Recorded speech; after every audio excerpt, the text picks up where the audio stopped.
Gonna kick some rock, or kick some rock all night.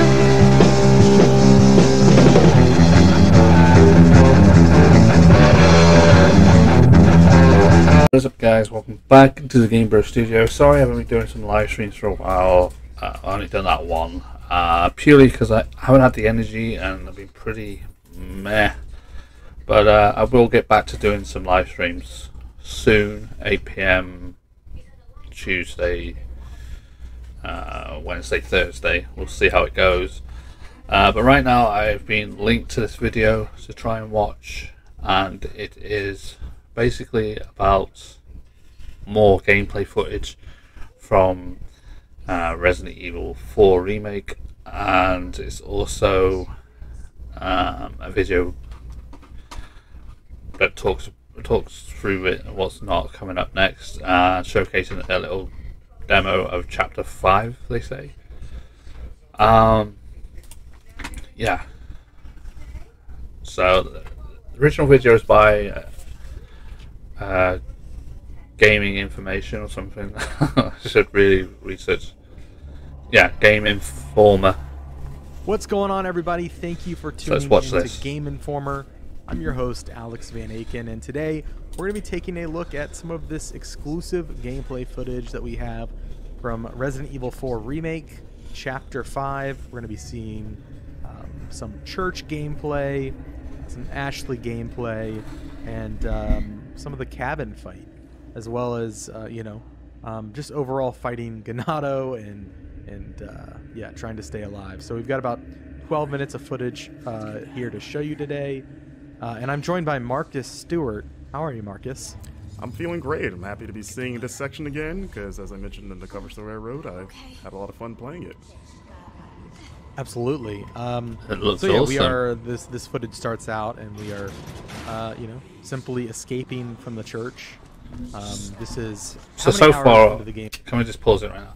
So far already, we've noticed that it's got an implement to show you where the AI Ashley is, which is cool. I'm just going to turn my light because it's gone a bit weird. That's a new in feature. And by the look of it, there's an upper level compared to the original game. Cause, from memory, in the original game, you drop down the ladder, then they come in, and then you somehow smash out a back window somewhere. So far, I've already noticed some differences already. That you and Ashley climb up to this part, which you don't normally do in the original RE4. When did you say this is, Marcus? Yeah, it's hard to say because we don't know how long the other chapters are. It's got to be at least probably like 3-ish hours, I would guess. Yeah. This is not our gameplay, by the way. If people are wondering, this is a B-roll that Capcom provided, so this is someone on the team playing. Wow, the rain texture looks amazing compared to the good old days of rain on someone's body. Yes, we did play through this section, everything that you see today. An important disclaimer, Capcom did help out with accommodations for travel. That means like flights, hotel, in association with this cover trip. We didn't have any of those conversations. Like, that's our bosses that handle all that. We kind of just show up and do our job, but it is an important disclaimer. That being said, we are not influenced by that. Rooster, I've secured Baby Eagle. Baby Eagle. I like the way that they're doing code word stuff. Well, he is part of the Secret Service working for the president, so of course he would. And I love how they don't jump into a cut scene when you're talking to Hunnigan like in the original. It just comes up with a cut scene when you're talking to her. I love the way that they just implement her face on the screen and you can continue playing. It's pretty cool. New stuff that I feel is necessary to more, bringing the game to reality a bit, I suppose. Because normally it will go into a cutscene where, it'd be like on a PDA, whatever the bloody thing was, and you'd be talking to her then. At least with this, she just comes up as a little box, like a FaceTime sort of thing, and you can still walk around and just keep an eye on the environment. So that's really cool how they've done that one. Affirmative. Well done, Condor 1. I'll dispatch a chopper ASAP. I'm sending you the coordinates for... Condor 1. I'm not sure how these codings work, but that's pretty cool for Leon to have that. For those who are not sure, I do know what ASAP means. It's ASAP, which is as soon as possible. You know, a lot of people probably already knew that, but for those who don't, that's what that means. The extraction point. Make your way there, and don't let anything happen to Baby Eagle. Copy that. Hurry. The weather is getting worse. Roost out. So you see the Hunnigan conversations are in game now, which is nice. Yeah, you can kind of move around while it's happening. Yeah, nice shot. I find that pretty cool, and the map looks really good. It's like extensive, and you know, it's a lot more. And by the look of it, it looks like you can do what you did in Resident Evil 7 is craft ammo and that. By the look of that little gear thing and some little 3 little ammo thing. So I gather you can craft ammo in this by the look of it, which is good. I don't remember crafting ammo in the original game, which I think that's something that's implemented in Resident Evil 7 more and Village, where you can craft ammo. Looks like keys are going to be key items that you pick up, so that's a thing from the original game where you have to select a certain key item and you got your briefcase that's got all your stuff in, which I'm hoping that they do what they do in the original, is make the attachment case bigger. That'd be cool. And it looks like you've got a separate thing for documents to read. That's pretty cool. The map there, going to the helicopter extraction point where nothing will go wrong, I'm sure. So yeah, in the beginning you saw Leon and Ashley sort of just talking about like, hey, we need to get out of here. Fun fact, you know, without spoiling, there's a little extra area in that upper deck that you can find if you don't want to just beeline it straight for that ladder. So, you know, keep an eye out up there. I found it on my playthrough. So yeah, we are making our way through here. Leon being a gentleman, moving that out the way because he's all big and strong. I love that. I guess that's Ashley saying that. She's going to catch a cold. Yeah. Considering what she wore in the original game, she should have had flipping pneumonia. And most of the Resident Evil characters are in these, you know, like t-shirt tops things, walk around in these horrible environments that must be cold. Okay, a mansion incident doesn't make sense because that was during the summer and so was Raccoon City, but you know, Rebecca on the train, it was pissing with rain. She was just in her normal RPD little trousers and t-shirt with bulletproof armor. And yeah,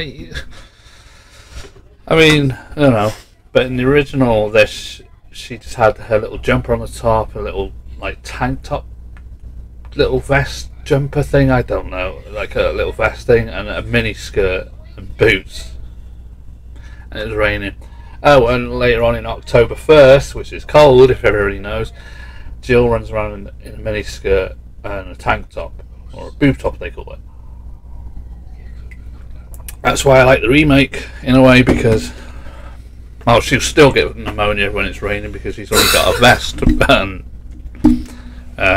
jeans. But anyway, back to the story. I just thought that was funny.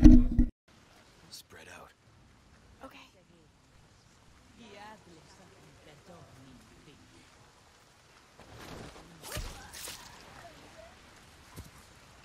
Come on.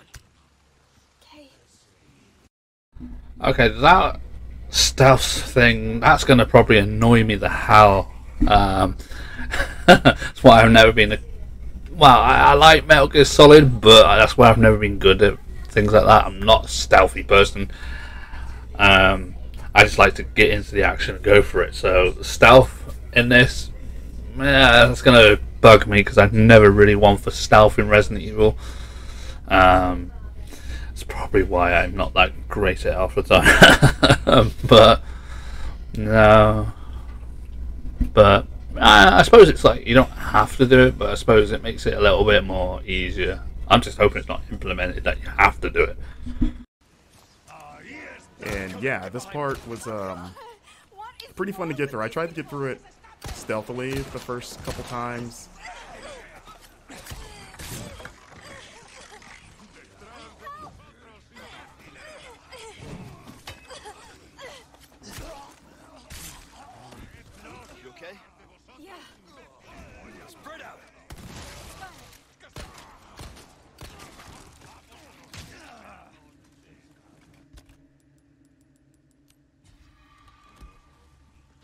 So you're gonna notice there's gonna be a few jumps in the clips here. Again, that's a Capcom thing, so this isn't going to be a straight run through of the chapter. It's gonna jump around at points, but as you can see, the flash grenade's still very effective against those tentacle transformed Ganado.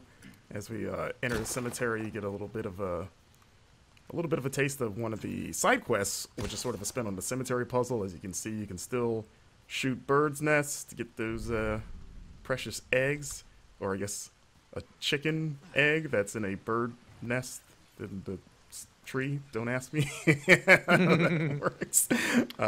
You know how it is. But I mean, in the original game, you killed snakes and got chicken eggs, which was always kind of weird. There he is. Took care of a request.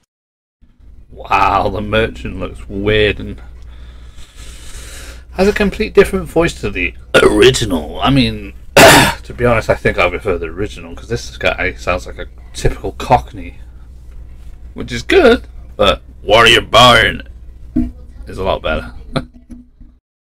Well done. Man himself. Look at you, mate. So you can see you're turning in side quests, I got which is what you're going to be something new doing. for ya. Oh god. Side quests in Resident Evil. I'm hoping they're not really you have to do them, but you know, at the same time, meh. Makes the game more interesting to keep playing, I suppose. That's what I like when it's got, you know, you can play the main game. If you want, you can do side quests to, you know, probably get some stuff. I mean, yeah, and then you can probably do that another time. But I just don't want it to be you have to do the side quest to progress through the game. That will be annoying, but at the same time, it's a good idea that it's implemented, because you never really had side quests in the original Phantom Aware. But at least you get to look at the good loadout of the weaponry he has from the handgun, which is the SG09R, the W870 shotgun, and the TMP. Hey, the TMP gets a return. Woohoo! And it looks like you've got another shotgun, which is the SRM1903, which is good, and the bolt thrower, which I gather is replacing the mine thrower. Interesting.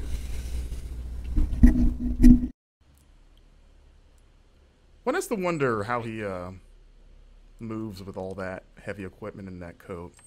A choice You of know, an must be pretty strong. It's kind of like a Dragon Ball, like Piccolo weighted training gear. I just realised his voice does sound like, you know, the clones from Star Wars Clone Wars. Boba Fett. Or should I say Jango Fett, the original. Yeah, Commander Cody, you know, and if you're watching Bad Batch, it will probably be one of them. Yeah. Sounds familiar. I don't know if it is the voice actor who does the clones, the voice of the clones, or Commander Cody and all that. But it'd be fun if it is. Oh look, the Red 9. I didn't see that one. So we've got the Red 9 in there. So good look at some of the weaponry. So there is a Red 9. Has to. You know, Luis has one, so, you know, it's in the original. He's probably pretty strong. But, I was thinking he's just like into CrossFit. You know? you know, we don't know. He's a mysterious figure. As you see, we're upgrading our equipment here. You can upgrade knives now, as mentioned in the cover story, which is nice, which you're going to be needing because they have limited durability. And you're going to be using it quite a bit for the new parry mechanic, which I enjoy. And you can see there's another side quest right there. You're going to want to keep an eye out in the environment for those blue flyers. Oh, so there's the wild dog. I get it. Blue flyers must replace the blue the blue medals that in the original game you have to use a sniper to shoot, or some of them are dangling from a tree. So I gather that they're replacing them to make it a bit more interesting, and instead of shooting some blue medallions, I'm guessing that makes more sense, and it makes it a bit more better. And it's very precarious that it's blue, that you could shoot something blue in the original, and now you're doing side quests which are just blue paper. Fun fact: I like to read off blue paper because Erlems. Just putting that out there. Quest. That was one of the more involved quests that we saw so far. Absolutely. We need to keep moving. And you won't see the solution in this footage, but you will see sort of what's on the other end of this side quest for you. Yeah. The dog is hard to find. We are going to show the dog, but the way to find the dog will be, I guess, a little bit of a mystery. And also important to note, we turned left when we left that door. There is another path behind us if we were to turn right out of that door that goes into an underground tunnel that like takes you up through a well in the village. So there's a lot of paths available. That sounds really interesting. More paths available instead of just following the one linear path. That sounds interesting. So, like, if you do your first playthrough, you go by one path, and then you can think, oh, there's another path. Right, well, my next playthrough, I'll go through that way. Or if it's too hard this way, you go that way, and yeah. So it's not all linear that you follow the same route. So it's really pushed out the old days of Resident Evil where you just follow one route to get to somewhere, then you backtrack to pick up a key item to go progress further. So this is like open world in a way. It's really interesting. Yeah, like when we both came through here, we just assumed just the way the camera's framed. We're like, okay, it's the only way to go. But yeah, one of the producers pulled us aside and was like, hey, check this out. And we were like, oh, okay. Not bad, right? Here we go. We've got the village at night. The lady thought she could take a pitchfork to Leon. Didn't work out for her. And this is I was gonna just comment on the rain. I know that there's a lot of talk about Raingate. Raingate. I do agree. I think it can be tuned down a little bit. It does feel like intentionally, like it is intentionally obfuscating the environment, and kind of adds to that tension. Like you can't see what you're shooting. I do agree, though. It's a bit much. And you know, it would be great, Marcus, if there's like a rain slider. Yeah, that sounds a good idea. What you just mentioned there. Rain slider. I mean, yeah, I'm hoping by the comments that they say that it might fix the rain texture idea. It looks pretty good. I mean, in reality, if you're walking down the street and it's pissing with rain, I mean, especially quite hard, you're not going to see much anyway. So I've got a feeling where Capcom's coming on to this, where it's like they're trying to make it more like close to reality. So, but the problem is with video games and reality doesn't really mingle. Rain textures and rain stuff are a bit hit and miss to do very well in games. Rockstar keep finding that out. But yeah, I'm not that picky about the rain. It can make the game a lot more harder, but you know, there is ways of hopefully getting that nice and fine tuned. And by the look of it, we're in this cabin bit, which seems like there's no cutscene to it. You just hear, and it looks like you're going to have a fight here soon.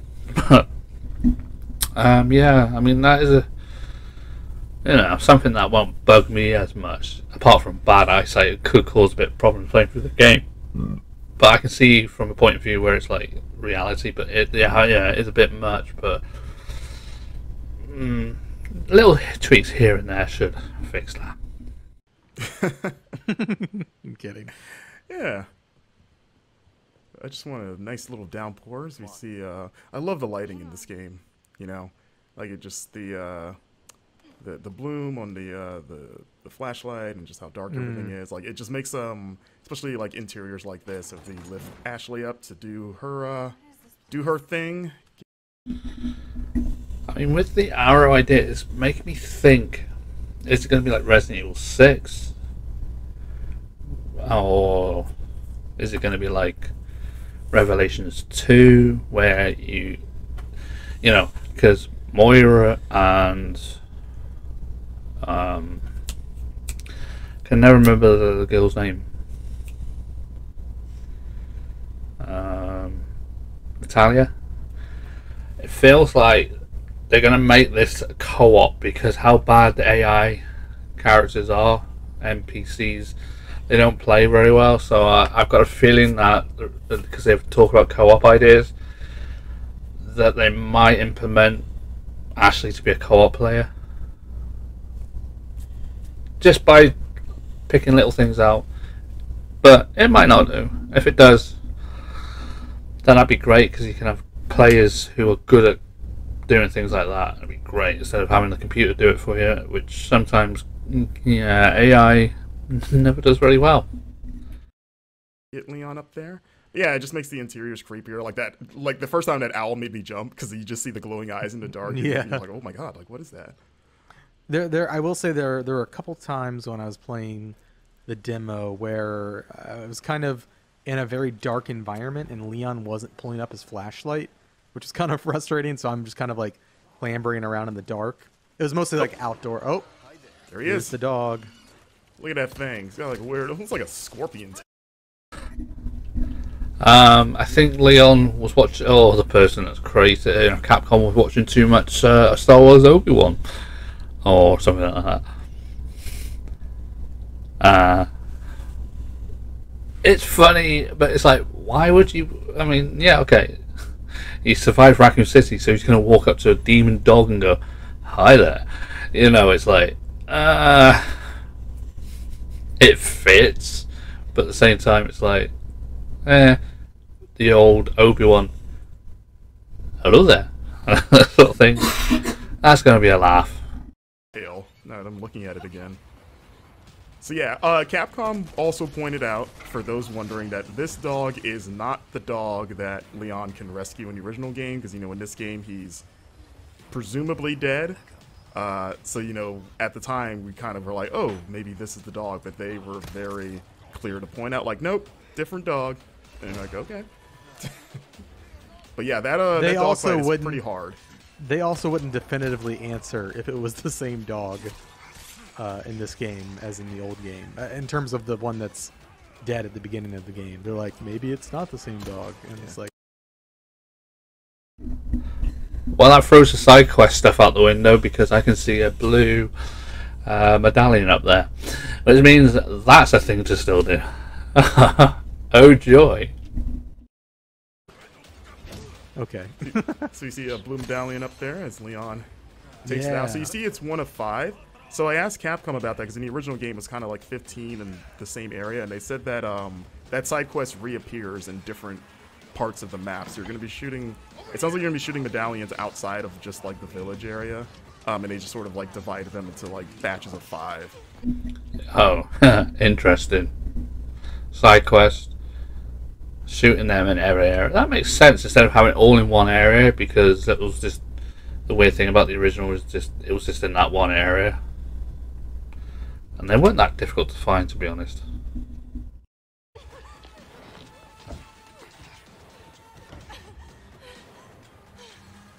You. Hey. Listen, talked earlier. Yeah, about that. Hey, I see you found your missing señorita. Senorita has a name, Miss Ashley. Typical Spanish sexist pig. And hang on, if she's American, they probably do know senorita, and she's sort of probably copying what he's saying.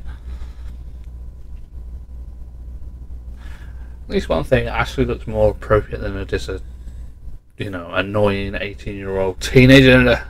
She just looks like a proper grown woman and knows what she's doing. You are? Who are you? What are you doing here? Very good questions, unfortunately. Hi, now. Okay, it's game time. I love it. The proper, it's game time. Still in it, that classic line that he always says. Luis, you always make it up from being a sexist bastard to the coolest was it's game time. Because we are in a video game. And due to the cuts, there's a lot of that village before the bridge that we ran over that you can fight through and explore. Like, there's a lot that they didn't show in this footage. It's where, at least during our playthrough, the brute first appears, the cow-headed enemy. Right.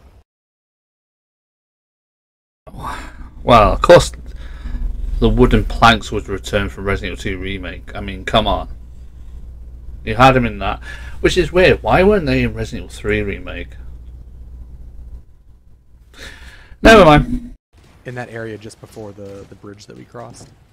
But yeah, because in the footage we've put out of this, people have seen the cowl guy shows up in this fight, here. But you actually fight him well before this.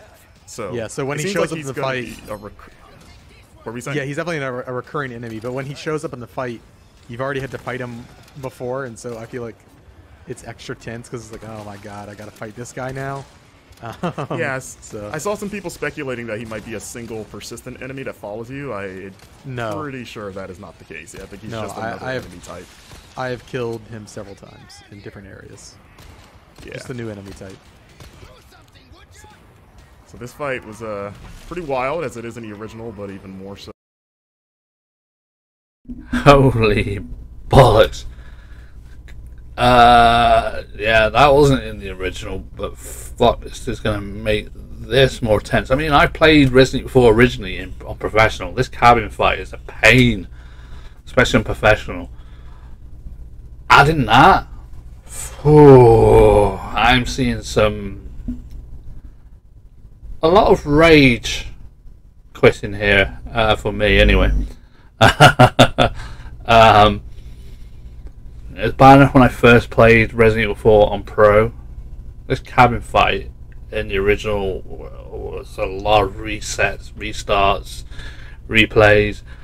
Probably 25 times. Most of my deaths were pretty much here when I first played Resident Evil 4, so I'm guaranteeing in the remake I'm going to die here quite a lot.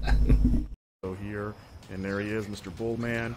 There's been a lot of like back and forth, like is he a cow, is he a bull? But I was like, he's got a horn there, not the bull thing. Well, a bull is just a cow. It's a male cow. I mean, yeah, they're the same thing, but you know, like bulls have horns. Okay, you know. That's fair. That's fair. Listen, he's got a single horn there. It looks like as Leon just gets pummeled. And yeah, that's the end of the action gameplay we've got to show off. This is a look at putting gems. Oh, this returns from a village where you put gems into stuff to make it more worth money. That's gonna be fun because I struggled with the Lady Demetrius thing. Inside of treasures to increase their value. Of course, if you different combinations of gems net you different bonuses.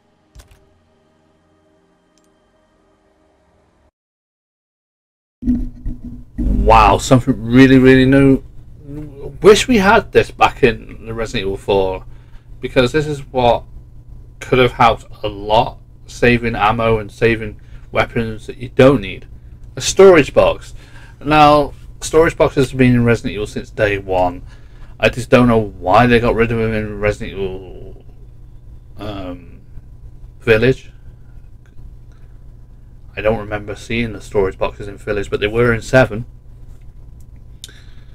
Maybe because they introduced another merchant, but you couldn't store items, weapons and stuff, so you're always constantly full.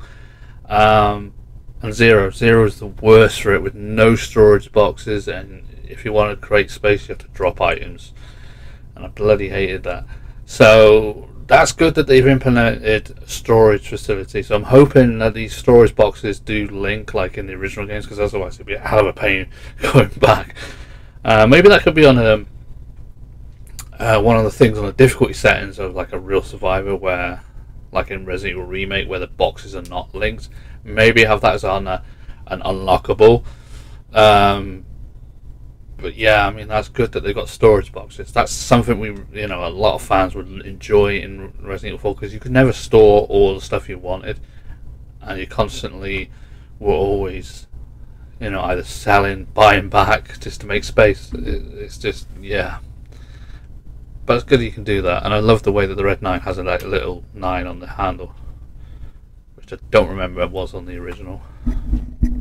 There are now customized cases that have different bonuses. So like the black case has an increased drop rate for L resources. And you can pick up charms as well, a little chicken charm. The charms and the cases, they give you little passive bonuses. Yeah.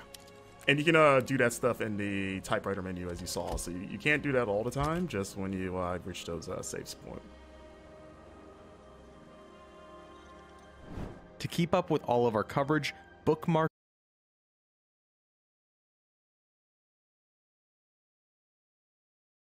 GameInformer.com/Resident Evil 4 and subscribe to our YouTube channel. Yeah, do all that because this is where you get all the good news update, and this is where I'll be looking at all the news update. Yeah, I've just noticed because in the original Resident Evil 4, she just had that skirt without that jumper, which she has now. She used to have a jumper tied to a top, which has made it a lot better. She's still wearing a mini skirt, like a tartan schoolgirl one, but I have noticed in the original she was not wearing tights. She's wearing tights in this one by the look of it, which, you know, dresses her up a bit more, makes it a bit more appropriate, and unlike the original where you can look up Ashley's skirt and see her white knickers. Pretty weird that they allowed that, and you can make Leon a pervert.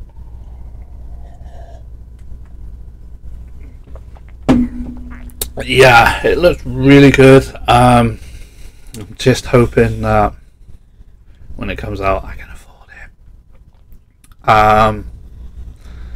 But it looks really good, and I'm really looking forward to giving it a go and see if it is possible to do. See if I die where I think I'm going to die, and see if I can actually finish it like the original, which I still have to go and play through the original again at some point. But yeah, I mean, that looks awesome. I can't wait for the full game. I'm hoping there'll be a free demo soon so that we can try out and share live on YouTube. Other than that, what are your guys' thoughts? Let me know in the comment section below what you think of this new content that's come out for the Resident Evil 4 remake. What your opinions and everything, let me know in the comments below. And if you do a video of it yourselves, link me to it and I'll review it and have a look at it. Make my assumptions to your comments. Yeah,